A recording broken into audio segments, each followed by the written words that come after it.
O outro mineral que eu quero conversar com vocês é o magnésio.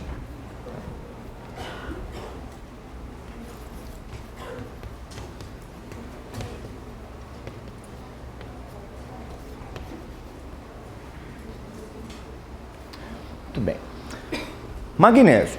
O magnésio, o íon, né? Ele está muito mais vinculado à importância das plantas do que propriamente com animais. Tá? Então a gente vai dar mais prioridade para a discussão do magnésio vinculado às plantas do que propriamente com os animais. E onde que esse magnésio, pessoal, entra como um fator importante para as plantas? Na formação da clorofila. A formação da clorofila depende do magnésio. Portanto, sem magnésio não tem clorofila. Sabemos que a clorofila é importantíssima para um evento. Qual evento é este? Que evento é este? Fotossíntese. Isso nos dá uma sequência de informações, né? O magnésio compõe a molécula de clorofila que participa do evento chamado de fotossíntese, que vai fazer com que a planta, então, se desenvolva, que a planta cresça, obtenha o seu próprio alimento e, então, mantenha o seu crescimento. Sem o magnésio, não tem clorofila, não tem fotossíntese, a planta para de crescer. Outro detalhe, qual é a cor da clorofila? Verde. A clorofila, que é formada pelo magnésio, né, estando na ausência, sem clorofila, a planta se mostra verde? Não. A planta vai se mostrar, então, de uma forma meio amarelada. E essa forma meio amarelada pode ser usada como diagnóstico na falta de magnésio. Entende, pessoal? Tá? Então, o magnésio ele está muito mais vinculado com a formação da clorofila, com importância para a fotossíntese. E nos organismos? Nos organismos, pessoal, animais, nos organismos animais, o magnésio ele tem, digamos, uma função muito ampla. Ele participa de muitas reações metabólicas. Mas quais são as reações metabólicas? Aí não vem ao caso. Tá? A ideia dos animais, pessoal, o magnésio nos animais, é participar das reações metabólicas. Em animais, o magnésio, então,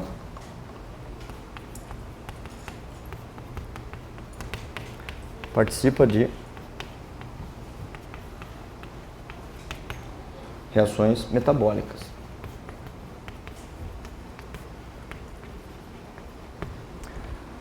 Sem muita distinção, tá? De uma forma geral, o magnésio é importante, mas para muitas reações metabólicas do organismo. Entendido?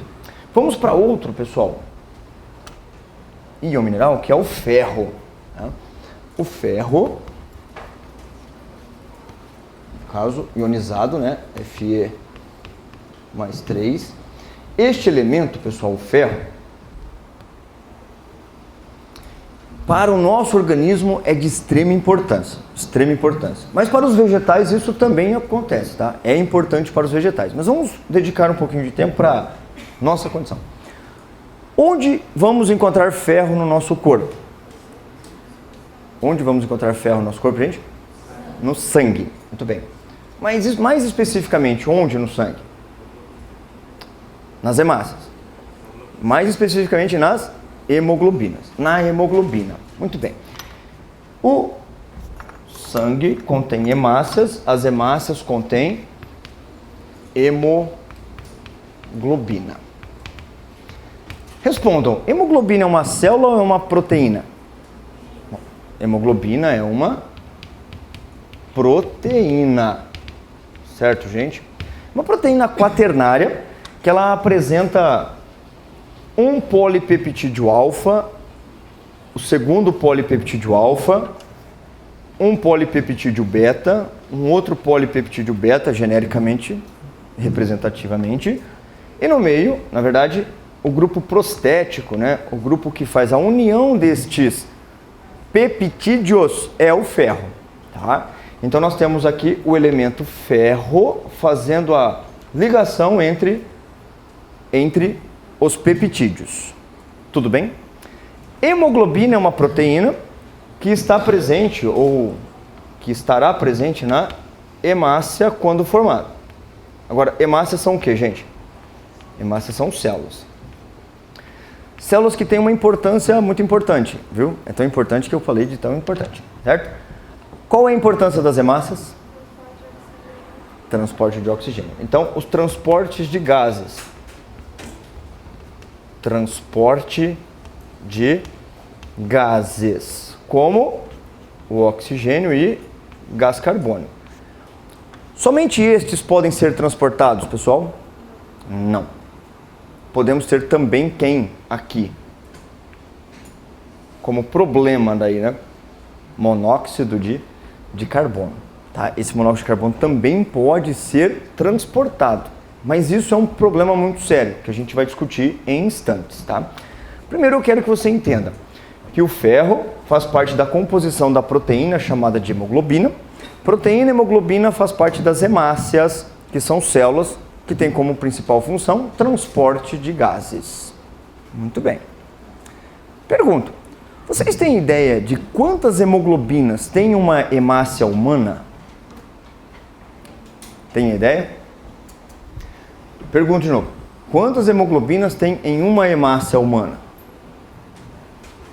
250 mil. Cerca de 250 mil hemoglobinas. Preciso que você fique atento para fazer uma continha. Posso falar? Em uma hemoglobina existem 4 ferros. Quantas moléculas de oxigênio uma hemácia é capaz de transportar pelo número de ferros?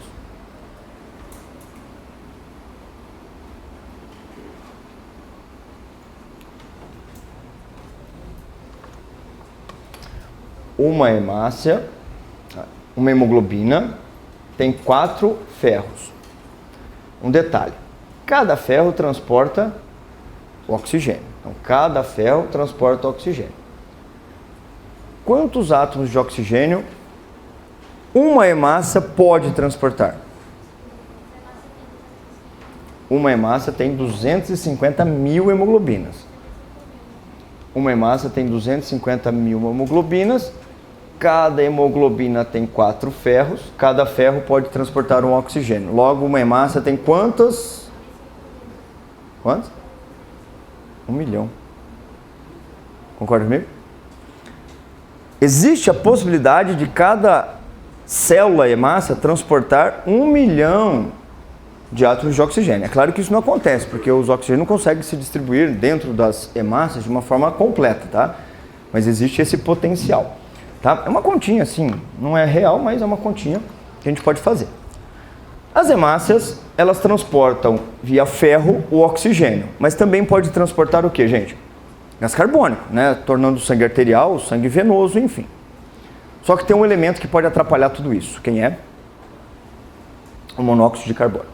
O monóxido de carbono, pessoal, ele tem até 10 vezes mais afinidade com a hemácia, com o ferro, do que com o oxigênio e gás carbônico. Em outras palavras, se você inalar CO2, a hemácia prefere muito mais ficar ligada com o CO2 do que com outros gases. Uma vez a hemácia ligada com o gás carbônico, dificilmente ela é liberada. Então, quanto mais CO2 você inalar, menos hemácias você vai possuir, apta a transportar oxigênio. Conforme o tempo vai passando, inalando o CO2, ou melhor, monóxido de carbono, CO, menos hemácias transportando oxigênio vai estar no seu corpo. O que pode acontecer com você? Morrer asfixiado. Morrer asfixiado. Isso acontece muito com pessoas que tendem a, ligar o motor do carro lá em ambiente fechado. Ligar o motor do carro em ambiente fechado. O que pode acontecer, gente? Pelo escapamento sai muito monóxido de carbono. Muito monóxido de carbono. E você está lá, o monóxido de carbono é inodoro, assim, você não tem incômodo com a sua presença, você vai inalando,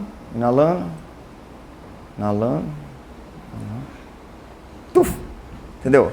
E asfixia, e acaba morrendo. E como você caiu ali, você vai continuar inalando monóxido de carbono. E o oxigênio que ali está presente vai entrar no seu corpo e não vai ligar. E aí você vai ficar sem oxigenação cerebral e, enfim, morrer. Entende, pessoal? Tá? Então, moléculas aqui, a hemácia pode transportar gases, como CO2, tal. É a sua principal função. Bom, mas tirando o CO2 de lado, vamos falar da hemoglobina, o fator ferro. O ferro é importante para formar a hemoglobina. Mas de repente, está faltando hemoglobina no seu corpo. Logo vai faltar hemácias. A falta de hemácias dificulta o transporte de oxigênio. E essa deficiência é diagnosticada com um nome. Qual é o nome dado a essa deficiência de hemácias vinculadas à hemoglobina e ferro? É anemia. Só que é anemia específica, né, pessoal? Que a anemia é gerada pela falta de ferro. No bom sentido, é claro. Qual é a anemia gerada pela falta de ferro? Anemia ferropriva, tá? A anemia ferropriva, pessoal, então é a deficiência de hemácias pela falta de hemoglobina vinculada à falta de ferro na alimentação. Onde nós vamos obter ferro na alimentação? Feijão, fígado, né? Beterraba. Onde mais, pessoal? Carne vermelha. Por que carne vermelha em especial? Porque tem bastante sangue. Chouriço. Aquele sangue de porco lá, né? Tudo misturado. Também é a fonte, não é? Alimentos, pessoal, com fonte de ferro, no caso, fazem com que você tenha a formação da hemoglobina, a formação de hemácia e assim por diante. Vinculado à alimentação com ferro, para melhor absorção deste, você pode associar o quê? O que faz o ferro ser absorvido de forma muito mais eficiente pelo seu organismo?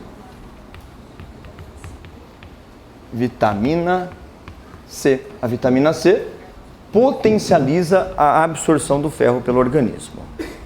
Beleza, gente? Sim?